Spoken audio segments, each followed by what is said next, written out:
بسم الله الرحمن الرحيم الحمد لله والصلاة والسلام على رسول الله أما بعد اللهم ربي يسر ولا تؤسر وتمم بالخير سبحانك لا علم لنا إلا ما علمتنا إنك أنت العليم الحكيم السلام عليكم ورحمة الله وبركاته hurmatli ustozlar va qarindoshlar bugungi tafsir darsimiz Baqara surasi 146 oyatdan 154 oyatgacha أعوذ بالله من الشيطان الرجيم بسم الله الرحمن الرحيم الذين آتيناهم الكتاب يعرفونه كما يعرفون أبناءهم وإن فريقا منهم ليكتمون الحق وهم يعلمون الحق من ربك فلا تكونن من الممترين ولكل وجهة هو موليها فاستبقوا الخيرات أينما تكونوا يأتي بكم الله جميعا إن الله على كل شيء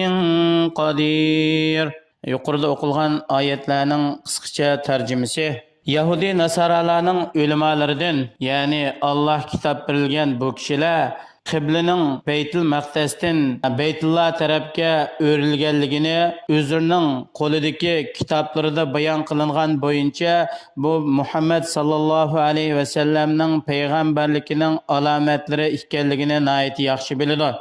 Shundaqla bular o'zlarining kitoblaridagi payg'ambar alayhissalomningki sifatlariga asosan payg'ambar alayhissalom kelgan vaqtida payg'ambar alayhissalomni o'zlarining o'g'allarini bilgandimi bakroq biladi. Shundaq turug'liq ulardan bo'lgan bir bo'lik kishilar ularga kelgan haqiqatni yoshirdi. Ya'ni bular o'z ichidan hasad qilib, oxirgi payg'ambar Arabdan kelib qolarmi deb hasad qilganlikdan kitoblarda bayon qilingan haqiqatni yoshirdi. Ular qiblaning Baytul Maqdasdan Ka'baning tarafiga o'rilganligining va shundaqla Muhammad alayhisalomning haqiqiy payg'ambar ekanligining haqiqat ekanligini bilib turib shundaq qiladi. Ey Allohning payg'ambari, bu qiblaning o'rilish ishi Parvardigoring tarafidan kelgan bir haqiqat. Sen buning sahih ekanligida hargizmi yana shak qilmagin, balki bu to'g'rida Allohga shukr etquchilardan bo'lgan. Har bir ummatning hissiy va ma'naviy tarafdan yuzlanadigan bir tarafi bo'ladi. Shuning jumlasidan ummatlarning, millatlarningki qiblasining o'xshamasligi va Allohningki ularga yo'l qo'ygan ahkam, shariat prinsiplarining o'xshamaydiganligi. Ularning yuzlanadigan tarafining turlik bo'lishi hech qanday bir ishqa ziyni yo'q. Agar bu Allohning buyrug'i, Allohning yo'l qo'yishi bilan bo'lgan bo'lsa, qaysi taraf yuzlansin, buning hech qanday bir ziyni bo'lmaydi. Ey mu'minlar, Alloh sizlarni qilishga buyurgan yaxshi ishlarni qilishga musobaqa qilishinglar. Qiyomat kuni Alloh subhanahu va taolo sizlarni qayerda bo'lsanglar cho'qim bir joyga to'playdi. Sizlarning qilgan yaxshi-yomon amallaringlarga qarata jazo mukofot berish uchun. Haqiqatan Alloh hamma narsaga qodirdir. Alloh subhanahu va taoloni sizlarni qiyomat kuni bir tuproqqa to'plash va amallaringlarga jazo mukofot berishdan hech qanday bir narsa ojizlashtirib qo'yolmaydi. ومن حيث خرجت فول وجهك شطر المسجد الحرام وإنه للحق من ربك وما الله بغافل أما تعملون ومن حيث خرجت فول وجهك شطر المسجد الحرام وحيث ما كنتم فولوا وجوهكم شطره لئلا يكون للناس عليكم حجة إلا الذين ظلموا منهم فلا تخشوهم واخشوني ولأتم نعمتي عليكم ولعلكم تهتدون كما أرسلنا فيكم رسولا منكم يتلو عليكم آياتنا ويزكيكم ويعلمكم الكتاب والحكمة ويعلمكم ما لم تكونوا تعلمون. Ey Allah'ın peygamberi, sen qaysi joy nerede bo'lgan, qaysi joydan safarga chiqsang, sen va sening ergashuvchilaring qaysi joydan sizlar safarga chiqsanglar, namoz o'qishni maqsad qilsanglar, Baytullohil Haram tarafga yuzlaninglar. Haqiqatan bu Baytullohning tarafiga yuzlanish Parvardigoring tarafidan sana vahiy qilingan haqiqatdir.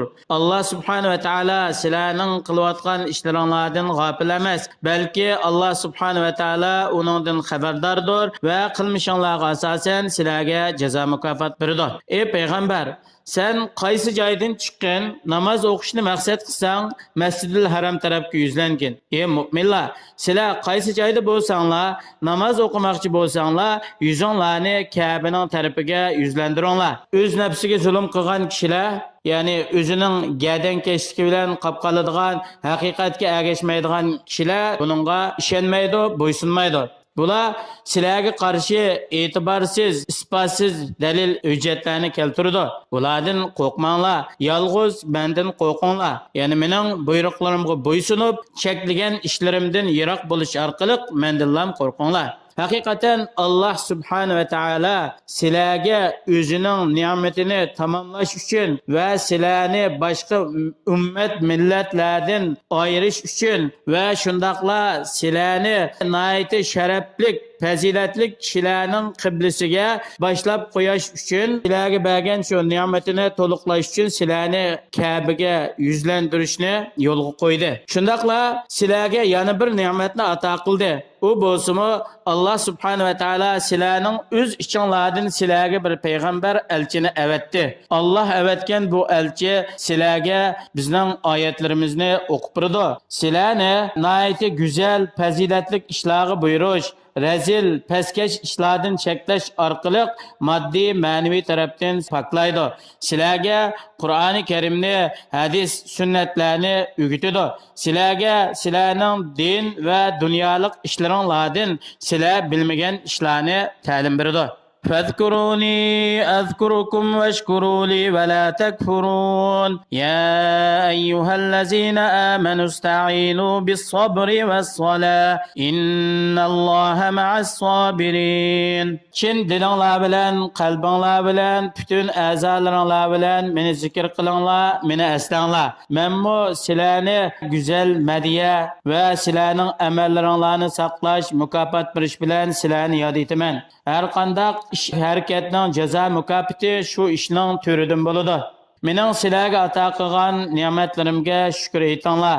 Bu men sizlarga ato qilgan ne'matlarni cheklangan harom ishlarga sarf qilish bilan va bu ne'matga tinish bilan menga noshukrlik qilmanglar, ne'matga tuzkorlik qilmanglar. Ey mu'minlar, sizlar namoz o'qish va sabrchan bo'lish orqali menga itoat qilish va mening buyruqimga bo'ysunishga yordam tilanglar.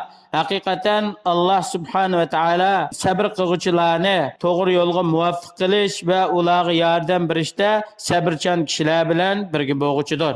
Yuqorqi oyatdan ilinadigan foydalar. Birinchisi, qiblaning o'rilish to'g'risida bir qancha oyat so'zlandi. Nima uchun desa, bu oyatlarning hammasida Payg'ambarimiz sallallohu alayhi va sallamning oxir zamonda Alloh tarafdan avatiladigan haq payg'ambar ekanligini ta'kidlab isbotlashdan iborat. İkincisi, Allah'a taat ibadet qilish va Allohning buyruqiga tezlikda bo'ysunish bilan mashg'ul bo'lish, jidal majra qilish, ortiqcha talash tortish qilishni tark qilish bu qiyomat kuni mu'minlarga o'z Rabbining huzurida eng manfaatli, foydali ishdan biridir. Allohning rasuli bir ishga buyurdi ekan, bu ishda har xil talash tortishlarni qilmasdan darhol Allohning rasulining buyrug'ini ijro qilishga oldirsak, buningki dunyoda manfaat bo'ladi, oxiratda Allohning huzurida buningga keladigan manfaat, ajr, savob katta bo'ladi. Haqiqatan insonning qilgan yaxshi amallari har xil shaklda, har xil yo'llar bilan qilingan bu yaxshi amallar insonni Allohning tarafiga yetkazadi. Mu'min yaxshi amallardan o'zining amaliy ahvoli va o'zininki holiga munosib bo'lgan yoki o'zi qilishga qalbidan bir ishtiyoq bo'lgan amallarni tanlasa, buning hech qanday bir ziyni bo'lmaydi.